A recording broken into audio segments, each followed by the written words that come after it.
This week, I invited you all to read along with me the Beyond Vietnam speech that Reverend Martin Luther King Jr. gave on February 4th, 1967. Did any of you have a chance to read it, to remind yourself of what was in it, to listen to it, perhaps his prophetic words? I know some of you did because you emailed me. I'm getting a power sign in the back of the room. Thank you, Rabbi. Leave it to the rabbi to give me the power sign in the back of the room. He was going to sneak in, but you can't sneak in here, you all. Not possible. So you may recall these words. I am convinced that if we are to get on the right side of the world revolution, we as a nation must undergo a radical revolution of values. We must rapidly begin the shift from a thing-oriented society to a people-oriented society. When machines and computers, profit motives, and property rights are more important than people, the giant triplets of racism, extreme materialism, and militarism are incapable of being conquered. Those giant triplets King named were the inspiration for this month's worship series on sin. Last week, we explored racism within the context of our faith. Next week, we'll hear about militarism, and the week after that, we'll delve into extreme materialism. Now, you may be sitting out there wondering, why did our ministry team feel emboldened to add another sin? Weren't a giant triplet enough for us to stomach in this month of February? I mean, come on, Valentine's Day is right around the corner. You might have thought, come on, are you going to essentially change the giant triplets to a humongous quadruplet? Well, yeah, we did. We were pretty intentional in our decision to add in sexism, because in our understanding, sexism operates within that intersection of oppressions. And like the others King named, sexism works to erase the uniqueness, the wholeness of each one of us. So with this in mind, I was particularly struck by the travails of our man and our story for all ages this morning. Remember that man who fearfully carried around his story with him, so afraid to let any piece of it go? His unique, complete, carefully crafted story that helped him know who he was, what he was supposed to do, and how he was expected to be in the world. I wondered what caused him to loosen his grasp just enough that his story shattered all over the ground in front of him. Was he looking up over his head, perhaps hearing music and singing in the air? Was he walking along, perhaps hearing one sweet note played on the piano by our dear Finn? Maybe. Did he trip over one of those humongous quadruplets, perhaps calling into question for the first time in his life his place in society, his place within the structure set up to benefit men like him? When I reflect on my own life, and maybe this is the same for you all, I feel like I'm not really so different from that guy. I'm carrying around little pieces of mosaic all my own, reminding me of who I am and what I am supposed to do and who I am expected to be in this world. For all of us, that process of crafting our identity comes early. As a young girl growing up in the 70s and 80s, raised by my mother for a time on her own, and held by my grandmothers, I picked up pieces of the story of what it means to be a white, Southern, mostly middle-class woman in the United States. So a few of those pieces I picked up are, you work outside the home. You're not gonna sit here all day giving tea parties. You've got to be purposeful. You have money of your own to spend, and you fight for that. You do have a home of some kind that you tend to, and you don't complain. Do I have any other Southern women out in the audience, or any other person of any gender that got that message of no complaining? Yes? All right, let's go not complain with each other sometime. So thanks to the messages of the women's movement that creeped into TV shows and music and young adult books, I learned other things too.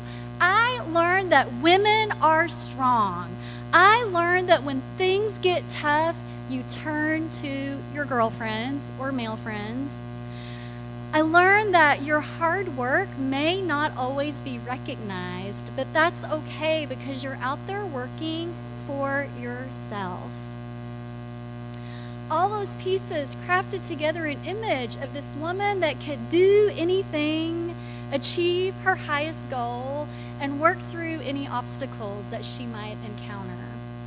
So some of the characteristics that I internalized were characteristics like perseverance, creativity under duress, and I will admit, a fair amount of stubbornness.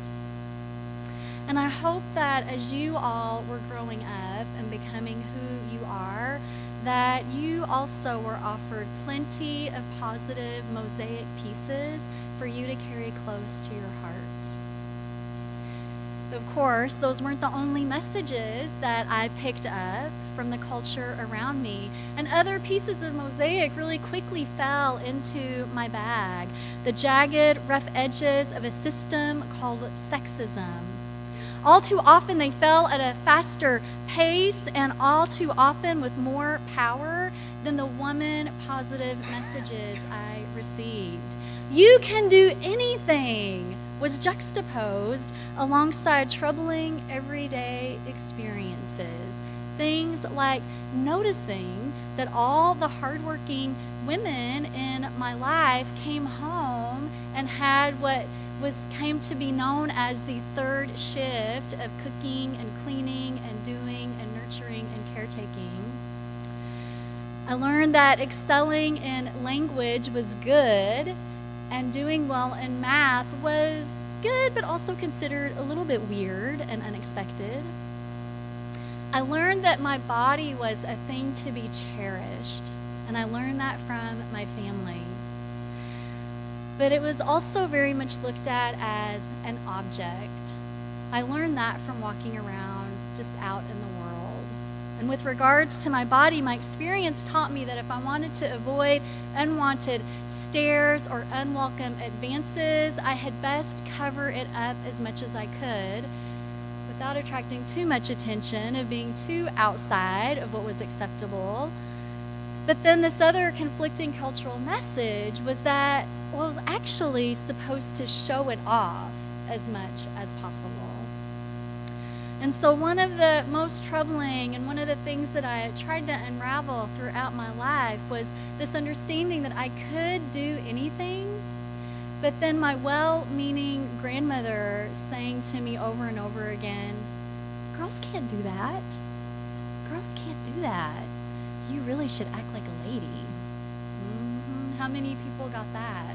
Acting like a lady, yes. So could I or couldn't I? Could you or couldn't you? These contrasting messages caused me to question what was reality and what was in my imagination. What could I trust? That's one of the many casualties of sexism and patriarchy for all of us, no matter if we identify as female or male or somewhere else on the gender spectrum. We question the very core of who we are.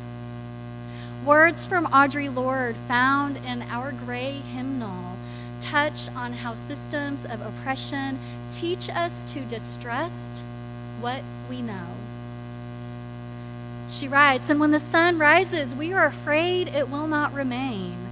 When the sun sets, we are afraid it won't come back up in the morning. And when we speak, we are afraid our words will not be heard nor welcomed. But when we are silent, we are still afraid."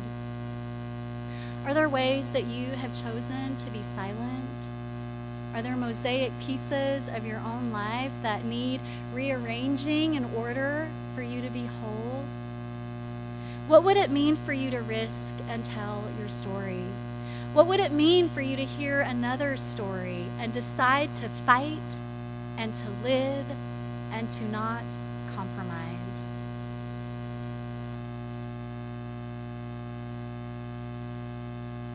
I dropped the first page of my story a few minutes ago, but it didn't break, it fell on the carpet.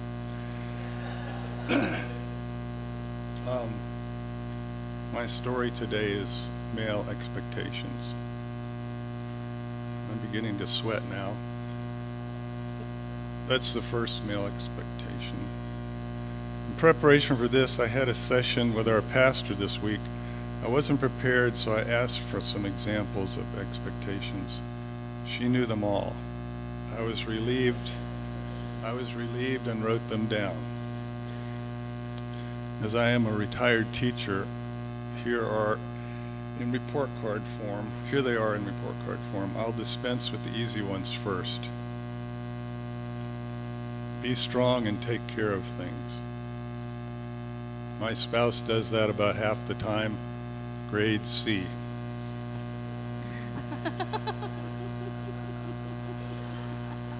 Be more sexually promiscuous than women and take charge. Oh, really? Grade D.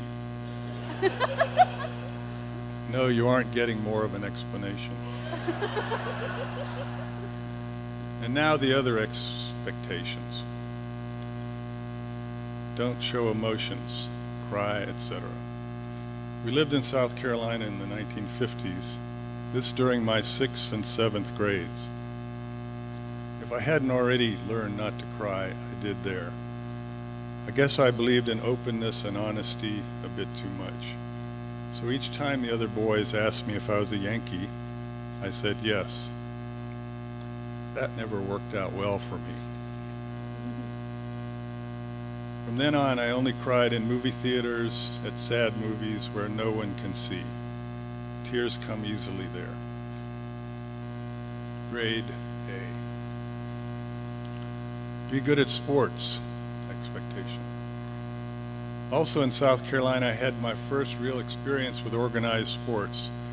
It was Little League baseball. Somehow I don't remember ever going to practice. It was my first game ever and last. I sat waiting and thinking, I can do this. I couldn't. For some reason, the coach put me in at shortstop about 2/3 of the way through the game. I'd never played shortstop or anything else before. Almost immediately, a line drive grounder was hit directly towards me. Somehow I caught it in my glove. I didn't have a clue what to do. I looked around for inspiration. Parents were screaming for me to toss it to the second baseman for the easy out. In my excitement, I threw it way too hard for the short distance. It hit the second base player's leg and he fell down. The runners advanced as great boos went up from parents and all. I walked off the field under the lights. That was my 5 minutes of Little League. If I sound emotional, I actually am. Still, after what, 60 years? Who knows? Fortunately, my grade on this is not an F, as I later became a winning swimmer in high school in San Francisco. Grade C. a second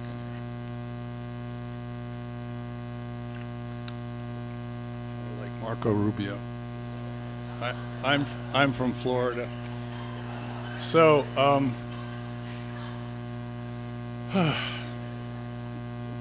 this isn't easy, just like Clara said in her poem that she read, the poem she read. Be more active than girls and don't go into the arts. Did pretty well on this one at first. During and after undergraduate studies, I went into heavy construction for 8 years. Laborers union, carpenter's apprentice, and journeyman union carpenter. Dangerous, manly work, really. But that's too long a story. Suffice it to say that I quit the day after I was almost killed. I became a high school teacher next. One day I had my math students at a small rehearsal at the Florida State University Department of Dance. We were in the front row. The bodies were sweating and moving gracefully and beautifully. I was entranced. So it was 2 decades after college graduation that I realized I should have majored in dance. My heart and body was there with those dancers.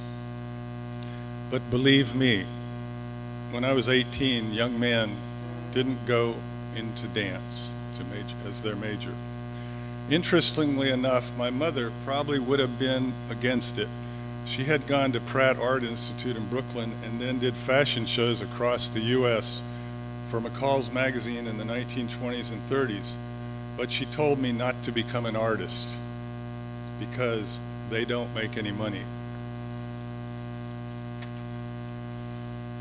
I later wondered why she drew beautiful figures surreptitiously, never showed me the drawings, and never taught me drawing. She was a product of the Depression. So I danced to rock and roll and blues when I can find it. Grade C. The join the military and be a fighting man expectation will have to wait for another occasion. It's too long a story for now. But I must give my grade for it for closure today. First part A, last part F.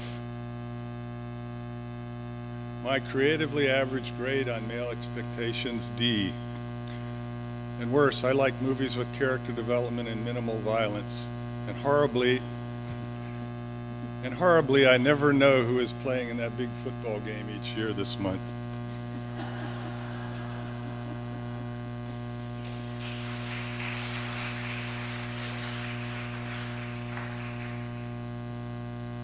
Good morning. How's that working? I'm sure there are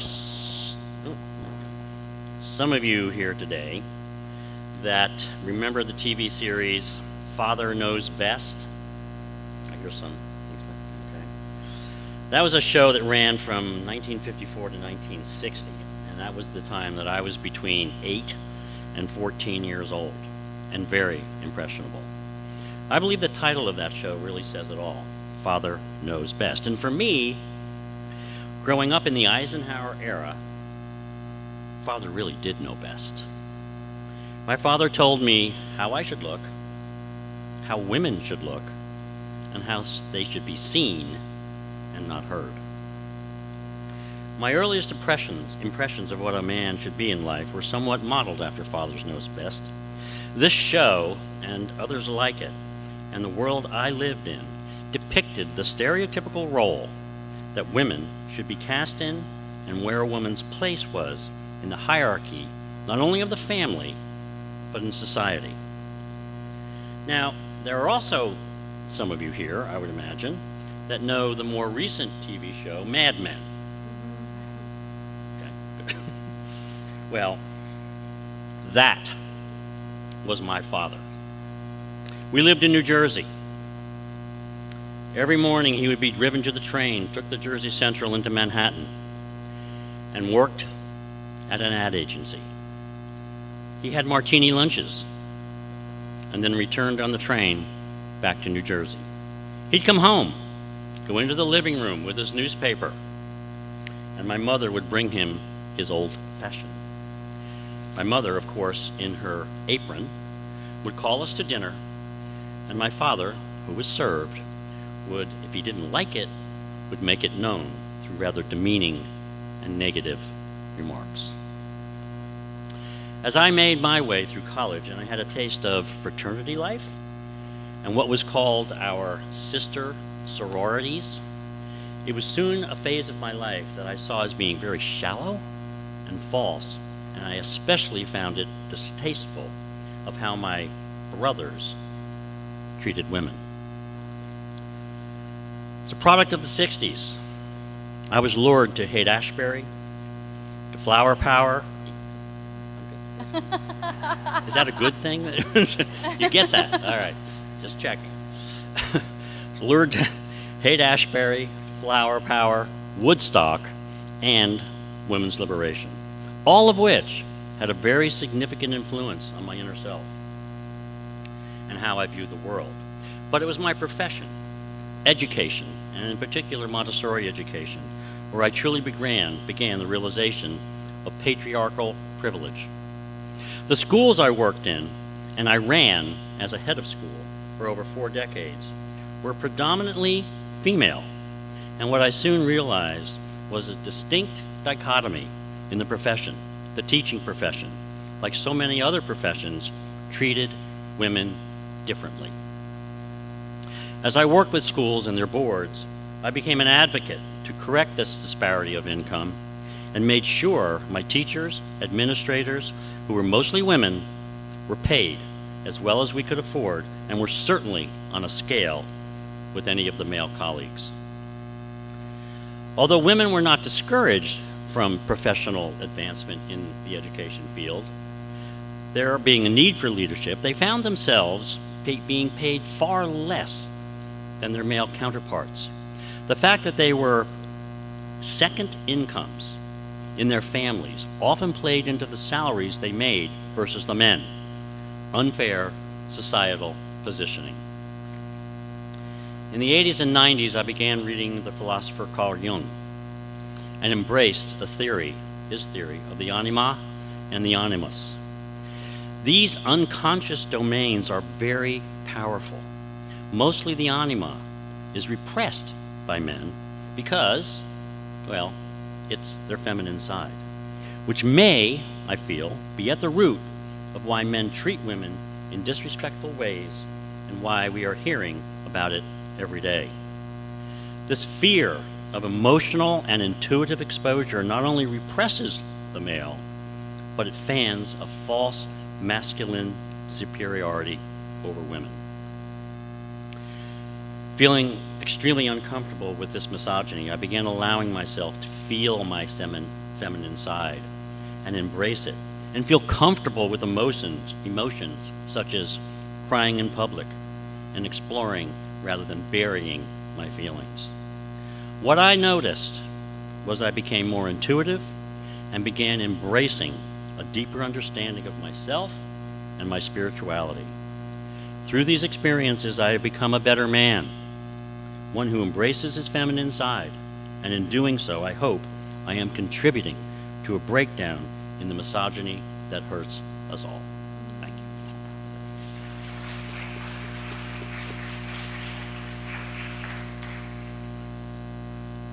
you. If given the opportunity, most of us, if not all of us in this room, could share stories about how the dominating American culture squelches some essential part of us, or even how it stirs us at times into highlighting some parts of us that we would just as soon hide underneath that bushel.